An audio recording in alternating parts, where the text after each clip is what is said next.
रंग जी के मंदिर से हैं महर्षि। अहो भाग बड़ी मेरा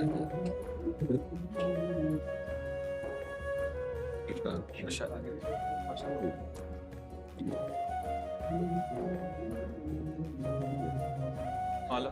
लाओ संत भगवान को माला, देखो आसन दो संत हाँ, भगवान, लाओ संतों की पूजा करो माला।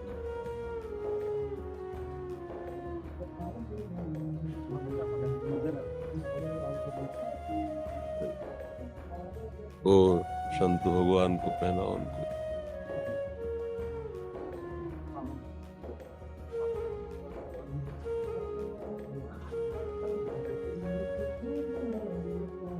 ऋषि, आप पूज्य संगन रंग देव जी के मंदिर से आए हैं? आप इस्कॉन से हैं? हमारे जी आप अयोध्या जी से आए हैं हमारे जी। हमारे जी आपके कोई आशीर्वचन प्रेरणा हमारे जी। हमारे तो हृदय में एक ही बात है कि अपने लोगों जैसा भाग्यशाली त्रिभुवन में कोई नहीं है, क्योंकि अपने लोगों को संसार की दासता से हटा करके भगवत दास कहलाने का सौभाग्य मिला है। हम श्री कृष्ण दास हैं, भगवान के दास हैं, भगवान के विविध नाम रूप हैं। बस इस सौभाग्य की सुरक्षा करनी है कि हम भगवत दास हैं, अब कोई साधारण व्यक्ति या साधारण जीव नहीं है, तो हमसे अब कोई साधारण काम होने भी नहीं चाहिए। असाधारण पदवी हमें मिली है।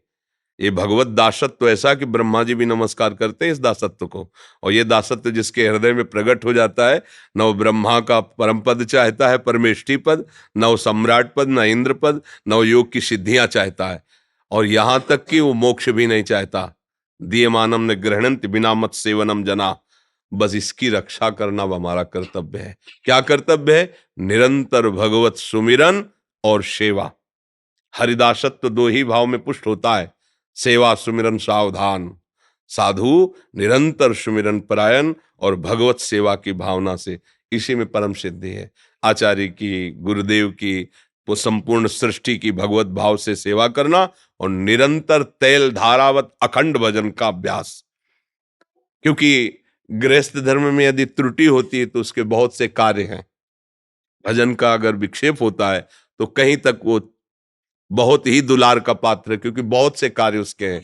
और जो हम भगवत दासत्व से युक्त, हमारा एक ही कार्य है, अव्यावृत भजना। देवर्षि नारद जी कहते हैं अखंड भजन, रात दिन लक्ष्य के चिंतन में बस व्यतीत हो। कोई भी चेष्टा कर रहे हैं पर वो भजन नहीं छूटना चाहिए। आंतरिक चिंतन, तद विस्मरणेन परम व्याकुल तेदि, तदर्पिता अखिलाचारिता तद स्मरणेन परम व्याकुल। जितने भी हमारे क्रियाएं आचरण हो वो भगवद अर्पित हो। भगवद अर्पित वही हो सकते हैं जो शास्त्र सम्मत है, और निरंतर भजन। यही जीवन का सार गुरुजनों से सीखा है कि जीवन का सार यही है, हमारी चेष्टाएं पवित्र हो, भगवद अर्पित हो, और चित्त वृत्ति भगवान के चिंतन में, अपने आराध्य देव के नाम रूप लीला गुणधाम के चिंतन में, तो जीवन कृतार्थ हो जाएगा। अब हमारा जो सौभाग्य उदय हुआ है ये अत्यंत दुर्लभ है। भगवत दास जैसे जो विराजमान है सत्य, ये भगवत दासत्व की छाप है। हम कोई साधारण जीवों में हम नहीं है, हम भगवान के दास हैं, श्री जी के दास हैं। तो अब हमारा साधारण जीवों जैसा आचरण भी नहीं होना चाहिए, अब हमारा असाधारण आचरण होना चाहिए। हर क्रियाएं शास्त्र सम्मत, तस्मात् शास्त्रम प्रमाणम ते कार्याकार्यो व्यवस्थितौ। कार्य और अकार्य की व्यवस्था जो शास्त्र ने की, विधि और निषेध, उसके अनुसार हमारा जीवन होना चाहिए और भगवत स्मरण परायण होना चाहिए। ये हमने गुरुजनों से सीखा है, संतों के श्रीमुख से यही वचन सुने हैं।